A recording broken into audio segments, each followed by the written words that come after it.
you know what it's like to rip a lion in half with your bare hands, defeat an army of 1,000 people with a jawbone, and crumble a building with your own strength that Adonai has given you? I do. I am Samson, a judge of Israel, and this is my story.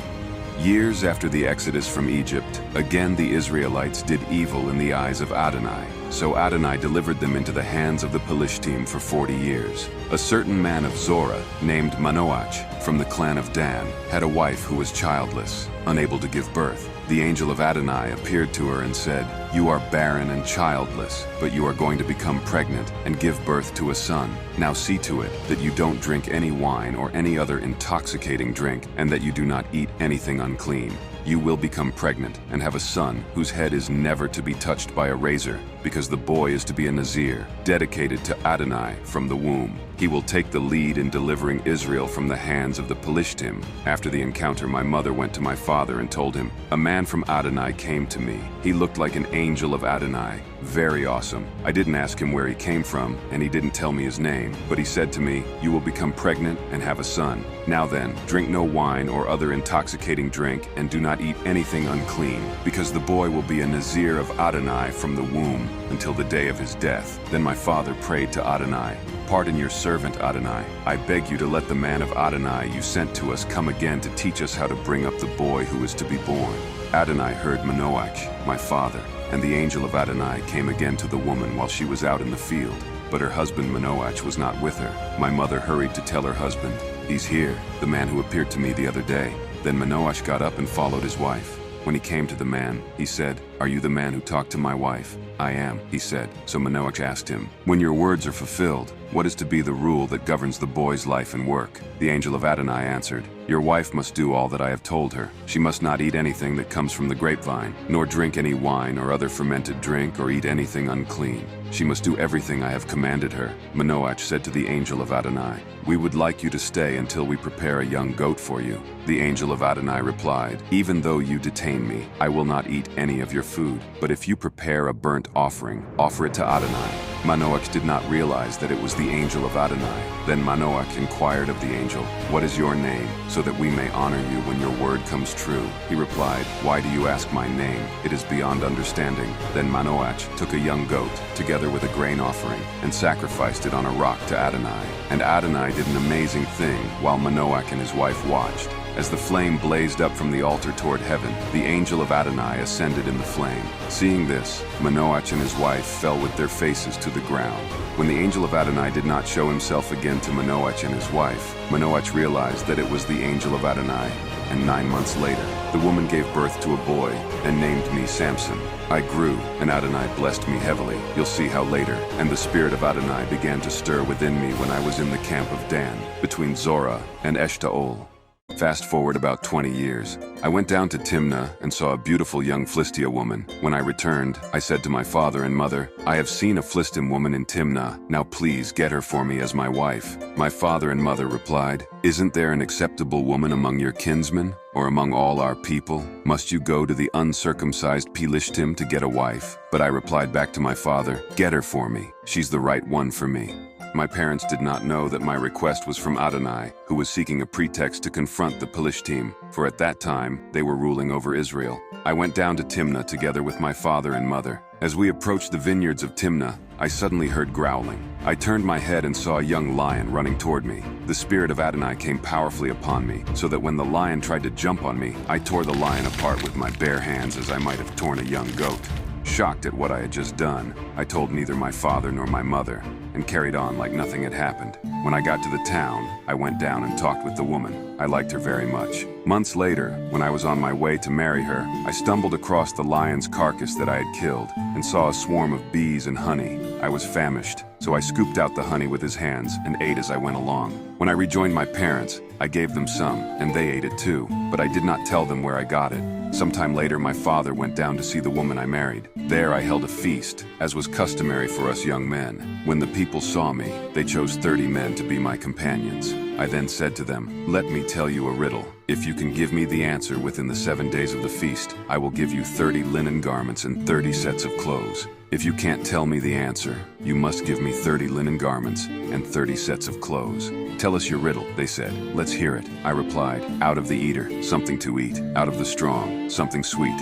For 3 days they could not give the answer. On the 4th day, they said to my wife, "Coax your husband into explaining the riddle for us, or we will burn you and your father's household to death. Did you invite us here to steal our property?" Suddenly, while I was at home, my wife threw herself on me, sobbing, "You hate me. You don't really love me. You've given my people a riddle, but you haven't told me the answer." "I haven't even explained it to my father or mother," I replied, "so why should I explain it to you?" She cried the whole 7 days of the feast, so on the 7th day, I had enough and finally told her. She in turn explained the riddle to her people. Before sunset on the 7th day, the men of the town said to me, "What is sweeter than honey? What is stronger than a lion?" "Bitter," I then said to them. "If you had not plowed with my heifer, you would not have solved my riddle." Suddenly the spirit of Adonai came powerfully upon me. I went down to Ashkelon, struck down 30 of their men, stripped them of everything, and gave their clothes to those who had explained the riddle. Burning with anger, I returned to my father's home, and because of what I did,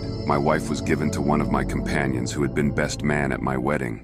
Later on, at the time of wheat harvest, I took a young goat and went to visit my wife that had been taken from me.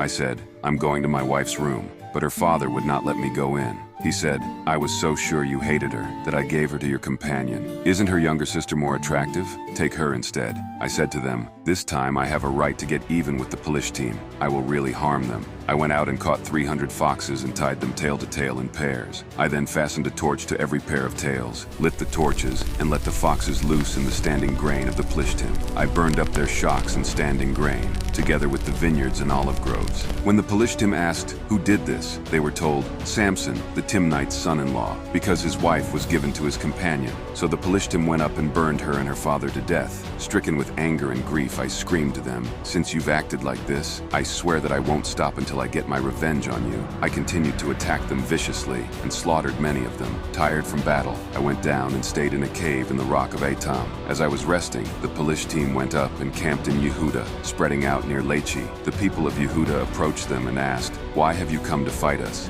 "We have come to take Samson prisoner," they answered, "to do to him as he did to us." Then 3,000 men from Yehuda went down to the cave in the rock of Etam and said to me, "Don't you realize that the Pelishtim are rulers over us? What have you done to us?" I answered, "I merely did to them what they did to me." They said to me, "We've come to tie you up and hand you over to the Pelishtim."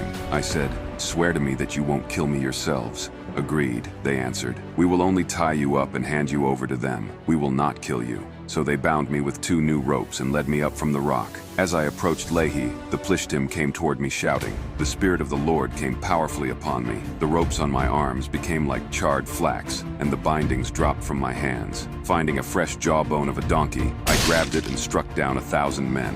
Then I said, "With a donkey's jawbone, I have made donkeys of them. With a donkey's jawbone, I have killed 1,000 men." When I finished speaking, I threw away the jawbone, and the place was called Ramath Lehi. After the battle, I was very thirsty, so I cried out to the Lord, "You have given your servant this great victory. Must I now die of thirst and fall into the hands of the uncircumcised?" Then Adonai opened up the hollow place in Lechi, and water came out of it. After I drank, my strength returned and I revived. So the spring was called Ein Hakkore, the spring of him who called, and it is still there in Lechi. After that, I led Israel for 20 years in war, in the days of the Pelishtim. One day I went to Azah. I saw a prostitute, and I went in to spend the night with her. The people of Azah were informed, "Samson is here," so they surrounded the place and lay in wait for me all night at the city gate. They made no move during the night, saying, "At dawn we'll kill him." At midnight, I got up, walked to the city entrance, and took hold of the doors of the city gate, together with the 2 posts, and tore them loose, bar and all. I lifted them on my shoulders and carried them to the top of the hill that faces Hebron, and left it there. After showcasing my strength, they left my house. Sometime later, I fell in love with a woman in the valley of Sorek, whose name was Delilah. The rulers of the Pelishtim went to her and said, "See if you can lure him into showing you the secret of his great strength, and how we can overpower him so we may tie him up and subdue him. Each one of us will give you 1,100 shekels of silver." Delilah said to me, "Tell me the secret of your great strength, and how you can be tied up and subdued." I lied to her and said, "If anyone ties me with 7 fresh bowstrings that have not been dried, I'll become as weak as any other man." Then the rulers of the Pelishtim brought her 7 fresh bowstrings that had not been dried, and she tied me with them. With men hidden in the room, she called to me, "Samson, the Pelishtim are upon you." But I snapped the bowstrings as easily as a piece of string snaps when it comes close to a flame, and they ran away. And so the secret of my strength was not discovered.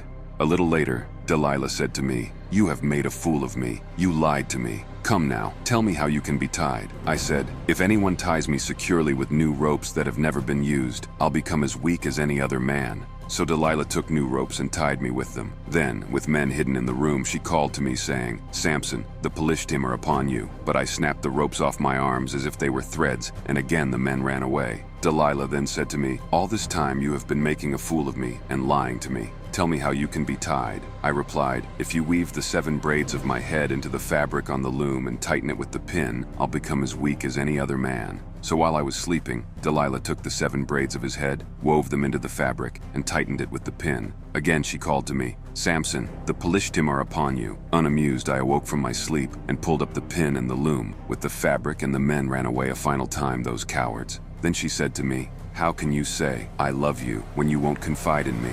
This is the 3rd time you have made a fool of me and haven't told me the secret of your great strength."